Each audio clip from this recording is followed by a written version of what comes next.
മേഘ, ഇന്നലെ ലക്ഷക്കണക്കിന് PSC ഉദ്യോഗാർത്ഥികളുടെ 3 മാസത്തോളം വരുന്ന ആ ഒരു അധ്വാനമാണ് വെള്ളത്തിലായത്. ഇതിന് കാരണം PSCയുടെ ഭാഗത്തു നിന്നുണ്ടായ ഒരു ഗുരുതര വീഴ്ചയാണ്. ഇങ്ങനെ അലസമായി തുടർന്നാൽ PSC എന്ന് നന്നാവും?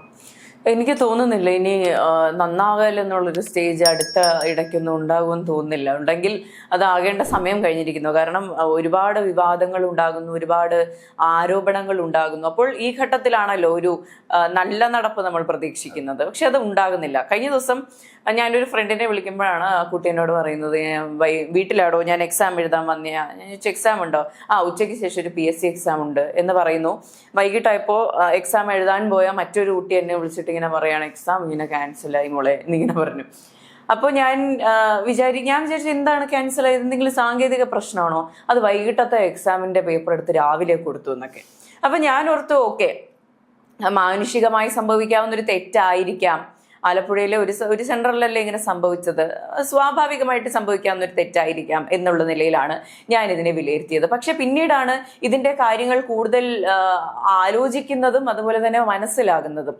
ഈ എക്സാം നടത്തുന്നതിന്റെ ചെലവ് കുറയ്ക്കാനായിട്ട് PSC ചെയർമാൻ എടുത്ത ഒരു തീരുമാനം, അതാണ് ഇത്തരം വലിയൊരു പ്രതിസന്ധിക്ക് കാരണമായത്. ഇനിയിപ്പോ കുറെ പണം ലാഭിച്ചിട്ട് കുറെ ഉണ്ടാക്കി കൊടുക്കുന്നുണ്ടല്ലോ എന്നുള്ള ചോദ്യം അവിടെ നിൽക്കട്ടെ.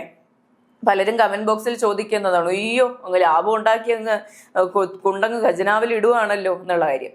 രാവിലെയും വൈകിട്ടും ഒരു ദിവസം എക്സാം നടത്തുകയാണെങ്കിൽ ഈ ഉദ്യോഗാർത്ഥികളെ എക്സാമിൻ ചെയ്യാൻ വരുന്ന ഉദ്യോഗസ്ഥരുണ്ടല്ലോ, എക്സാമിനേഴ്സ്, ഇൻവിജിലേറ്റേഴ്സിനുള്ള യാത്രാബത്ത കുറയ്ക്കാൻ കഴിയും. അതായത് 2 ദിവസം വരണ്ട, ഒരു ദിവസം വന്നോട്ടെ എന്നുള്ളൊരു രീതിയിൽ രാവിലെയും വൈകിട്ടും പരീക്ഷ നടത്തുകയാണ്.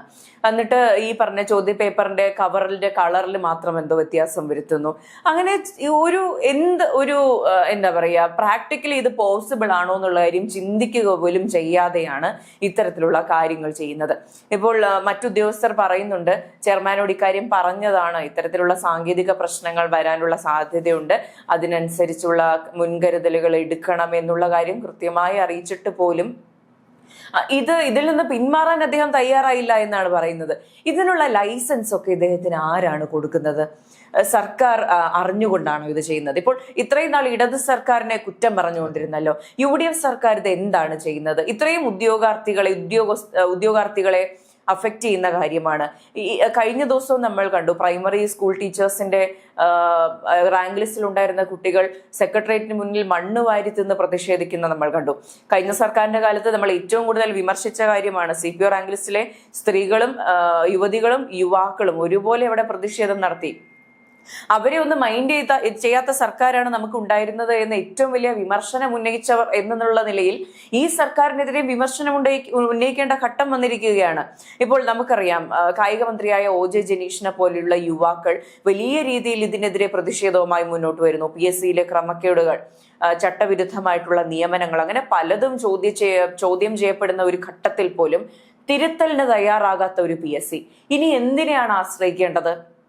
നമുക്കറിയാം, കഴിഞ്ഞ കുറെ നാളുകളായിട്ടുള്ള ഇത്തരം പ്രശ്നങ്ങളിൽ നിന്ന് മാറ്റമുണ്ടാകുമായിരിക്കാം എന്ന് പറയുമ്പോൾ കഴിഞ്ഞ ദിവസം നടന്ന പരീക്ഷയിൽ പോലും മാറ്റം ഉണ്ടാകുന്നില്ല. എന്തുകൊണ്ടാണ് ഇത്തരത്തിലുള്ള പ്രശ്നങ്ങൾ ഉണ്ടാകുന്നത്? ഇത്ര വളരെ ലൈറ്റ് ഹാൻഡഡ് ആയിട്ട് ആണോ ഇതിനെ കൈകാര്യം ചെയ്യുന്നത്? വരുന്ന തലമുറയുടെ ജോലിയുടെ കാര്യമല്ലേ?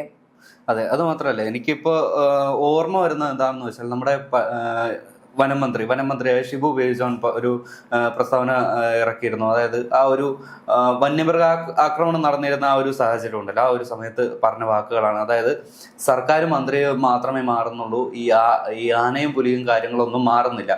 പക്ഷെ അതേ കാര്യത്തിൽ തന്നെ ഇവിടെ മനുഷ്യന്മാരുടെ കാര്യമാണ്. ഇവിടെ സർക്കാരും അല്ലെങ്കിൽ ആ ഒരു വകുപ്പ് മന്ത്രിമാരും മാത്രമേ മാറുന്നുള്ളൂ. PSCയുടെ ആ ഒരു ബോർഡ് ചെയർമാൻമാരും അല്ലെങ്കിൽ അംഗങ്ങളും എല്ലാം ഇതിനു മുമ്പിരുന്ന ആ ഒരു അംഗങ്ങൾ തന്നെയല്ലേ. ആ ഒരു ചെയർമാൻമാരും ആ ഒരു ഉദ്യോഗസ്ഥരും അവർ തന്നെയല്ലേ. അപ്പൊ അവരുടെ ആ ഒരു അവരുടെ ഒരു ഐഡിയക്ക് അനുസരിച്ചല്ലേ അവർക്ക് മുന്നോട്ട് പോകാൻ പറ്റൂ. കഴിഞ്ഞ 10 വർഷം എങ്ങനെ പോയോ അതുപോലെയല്ലേ അവർ പോകൂ. ഇപ്പൊ എത്ര ചെവിക്ക് പിടിച്ച് ധരിച്ചാലും എന്നെ തല്ലണ്ട അമ്മാവ, ഞാൻ നന്നാവില്ല എന്നുള്ള ഒരു രീതിയിലാണ് ഇപ്പോഴത്തെ PSC ചെയർമാന്റെ ഒരു പോക്ക്. നമ്മൾ മുമ്പ് പാഠപുസ്തകത്തിൽ പഠിച്ചിട്ടുണ്ട് തുഗ്ലക്കിന്റെ പരിഷ്കരണം എന്ന് പറയുന്നത്. അതായത് പേപ്പർ നാണയങ്ങൾ ഈ ഒരു ജനങ്ങളിലേക്ക് എത്തിക്കുക, അതിൻ്റെ ആ ഒരു മൂല്യങ്ങളെല്ലാം കുറയാൻ കാരണമായി. തുഗ്ലക്കിന്റെ പല പരിഷ്കാരങ്ങളും നമ്മൾ പാഠപുസ്തകത്തിൽ പഠിച്ചിട്ടുണ്ട്. അതുപോലെ ഒരു തുഗ്ലക്കാണ് നമ്മുടെ കേരള PSCയിലെ ചെയർമാൻ എന്നാണ് ഇപ്പോൾ നിലവിൽ വരുന്ന അഭിപ്രായങ്ങളെല്ലാം. ഇപ്പോ കഴിഞ്ഞ ഈ പറഞ്ഞ ഉദ്യോഗസ്ഥരെല്ലാം സെയിം ആണ്, ഇവർക്കൊന്നും ഒരു മാറ്റമില്ല, അവരവിടെ തന്നെ ഇരിക്കുന്നവരാണ്. പക്ഷെ സർക്കാരിന് ഒരു ഉത്തരവാദിത്വം ഉണ്ടെന്നാണ് ഇതിൽ എൻ്റെ ഒരു വിലയിരുത്തൽ. ഇപ്പോ ഈ പറയുന്ന പോലെ 2 മാസം കഴിയുന്നു, നമുക്കിനി കുറെ നാൾ പ്രൊബേഷൻ പീരീഡ് കൊടുത്തും അല്ലെങ്കിൽ പുതിയ സർക്കാരല്ലേ സമയമെടുക്കുമെന്ന് പറഞ്ഞിരുത്താനുള്ളൊരു സാഹചര്യമില്ല. ഇപ്പോൾ ആരോഗ്യ വകുപ്പിന്റെ കാര്യങ്ങളാണെങ്കിൽ താഴെ തട്ട് മുതൽ ഓരോ സ്റ്റേജ് മുതൽ ഇതിനെ ഉടച്ചു വാർക്കേണ്ട ഒരു കാര്യമുണ്ട്. അതുപോലെ തന്നെ മറ്റിതുപോലത്തെ ഈ വന്യജീവി വകുപ്പാണെങ്കിലും ഈ പറഞ്ഞ ഷിബു ബേബി ജോൺ പറഞ്ഞ കാര്യങ്ങളാണെങ്കിലും ഈ ഭയങ്കരമായുള്ള സ്റ്റഡി നടത്തിയതിനു ശേഷം മാത്രം സൊല്യൂഷൻ കണ്ടെത്താൻ കഴിയുന്ന കാര്യങ്ങളാണ്. പക്ഷേ PSCയുടെ കാര്യം അടിയന്തരമായിട്ട് ചെയ്യേണ്ട ഒരു സാഹചര്യമുണ്ട്. ഇപ്പോൾ സ്റ്റെപ്പ് ബൈ സ്റ്റെപ്പ് ചെയ്യുക എന്നുള്ളതിനേക്കാൾ സമഗ്രമായ അന്വേഷണം ഇപ്പോൾ ആരംഭിച്ചിട്ടുണ്ടെങ്കിൽ അത് എവിടെ എത്തി എന്നുള്ളത് അപ്ഡേറ്റുകൾ കൃത്യമായി കൊടുക്കേണ്ടിയിരിക്കുന്നു. അതുപോലെ തന്നെ ഇനി ഇതുവരെ നമുക്ക് ഡാമേജസ് ഉണ്ടായിട്ടുണ്ട്, ഒരുപാട് ഡാമേജ് ഉണ്ട്, കുറെ കറപ്റ്റഡ് ആണ് സിസ്റ്റം എന്നുള്ളൊരു സാധനം ഇവിടെ ഇരിപ്പുണ്ട്. ഫർദർ ഡാമേജ് ഉണ്ടാക്കാതിരിക്കുക, ഫർദർ കൂടുതൽ തെറ്റുകളിലേക്ക് പോകാതിരിക്കുക എന്നുള്ളൊരു ഉത്തരവാദിത്വമുണ്ട്. അത് തീർച്ചയായിട്ടും നിർവഹിക്കണം. അപ്പോൾ ഇത്തരത്തിൽ പരീക്ഷണ അടിസ്ഥാനത്തിലുള്ള കാര്യങ്ങൾ ചെയ്യുന്നതിൽ നിന്ന് ചെയർമാനും PSCയുടെ ബോർഡും എല്ലാം മാറി നിൽക്കേണ്ട സാഹചര്യമുണ്ട്. കാരണം ഇത്രയും അധികം മാധ്യമങ്ങൾ ശ്രദ്ധിക്കുന്നു, യുവാക്കൾ ഇതിനെതിരെ പ്രതിഷേധം ഉന്നയിക്കുന്നു, മന്ത്രിമാർ സംസാരിക്കുന്നു, ഇപ്പോൾ പ്രതിപക്ഷത്തിരിക്കുന്ന ആൾക്കാർ പോലും ഇതിനെതിരെ പ്രതിഷേധവുമായി വരുന്ന ഒരു സാഹചര്യം ഉണ്ടാകുന്നു. അപ്പോൾ ഇനിയൊരു തെറ്റുണ്ടാകാതിരിക്കുക അല്ലെങ്കിൽ പരീക്ഷണ അടിസ്ഥാനത്തിൽ നടത്താതിരിക്കുക, എല്ലാവർക്കും യോജിച്ചു പോകാൻ കഴിയുന്ന അഭിപ്രായമുള്ള കാര്യങ്ങളിൽ സ്റ്റിക്ക് ഓൺ ചെയ്യുക എന്നുള്ളതാണ്. ഇപ്പോൾ ബാക്കി ഉദ്യോഗസ്ഥരും പഠിച്ചിട്ടാണല്ലോ ഇരിക്കുന്നത്, കൃത്യമായ പഠനം നടത്തി എങ്ങനെയാണ് ഇത് പോസിബിൾ ആക്കാൻ പറ്റുക എന്നുള്ള കാര്യത്തിൽ തീർച്ച വരുത്തിയതിനു ശേഷം മാത്രം സ്റ്റെപ്പ് എടുക്കുക എന്നുള്ളതാണ് ഇതിന്റെ സൊല്യൂഷൻ എന്ന് പറയുന്നത്. ഇനിയിപ്പോ ഇതിന്റെ അടുത്ത നടപടി എന്തായിരിക്കും? ഈ ഒരു ആലപ്പുഴയിൽ ക്വസ്റ്റ്യൻ പേപ്പർ മാറിക്കൊടുത്തു പോയ അല്ലെങ്കിൽ അബദ്ധവശാൽ പറ്റിപ്പോയ ഒരു തെറ്റിന് ഈ ഒരു ഉദ്യോഗസ്ഥന് ഒരു സസ്പെൻഷനോ അല്ലെങ്കിൽ ഒരു കാരണം കാണിക്കൽ നോട്ടീസോ നടപടികളുമായിട്ട് മുന്നോട്ട് പോകും. പക്ഷെ ഈ ഒരു പരിഷ്കരണം നടത്തിയ ചെയർമാൻ എന്ത് ചെയർമാനെതിരെ എന്ത് നടപടിയാണ് ഉണ്ടാവുക? ഈ ഒരു കാരണം കാണിക്കലുണ്ടാവുമോ, അല്ലെങ്കിൽ സസ്പെൻഷൻ ഉണ്ടാവുമോ, അല്ലെങ്കിൽ ആ ഒരു സ്ഥാനത്ത് മാറ്റാൻ നടപടി ഉണ്ടാവുമോ? സർക്കാർ എന്തായാലും ഈ ഒരു ചെയർമാന്റെ കാര്യത്തിൽ ഒരു കർശനമായ നടപടി എടുത്തില്ലെങ്കിൽ ഇനിയും വരും പോകുന്ന പരീക്ഷകളും ഈ ഒരു ഉദ്യോഗാർത്ഥികൾ പ്രതീക്ഷയില്ലാതാവും. ഉറപ്പായിട്ടും. കാരണം ഈ പറഞ്ഞ ചെയർമാനെതിരെ ഒരു നടപടി ഉണ്ടാകാൻ സാധ്യതയില്ല എന്നുള്ള കാര്യം എനിക്ക് ഭാഷയ്ക്ക് നന്നായിട്ട് അറിയാവുന്ന കാര്യമാണ്. അതുപോലെ തന്നെ ചെലവ് കുറയ്ക്കാൻ വേണ്ടിയിട്ടാണല്ലോ ഈ പറഞ്ഞ 2 പരീക്ഷകൾ ഒരു ദിവസം നടത്തിയത്. അപ്പോൾ 2 പരീക്ഷകളും റദ്ദാക്കിയ സ്ഥിതിക്ക് ഈ 2 പരീക്ഷകളും വീണ്ടും നടത്തുന്ന ഒരു സാഹചര്യം ഉണ്ടാകുന്നു. അപ്പോൾ ആർക്കാണ് ചിലവ് കൂടിയത് എന്നുകൂടി ചിന്തിക്കണം. ഇതെല്ലാം ഒരു മാസ് സ്കെയിലിൽ നടത്തുന്ന പരീക്ഷകളൊക്കെ ഇത്തരം പരീക്ഷണ അടിസ്ഥാനത്തിൽ എടുത്തു വെച്ച് നടത്തുമ്പോൾ ഇത്തരം വലിയ പ്രശ്നങ്ങൾ ഉണ്ടാകും. ഇതിനെ സർക്കാർ കൃത്യമായി അഡ്രസ് ചെയ്തേ കഴിയുള്ളൂ.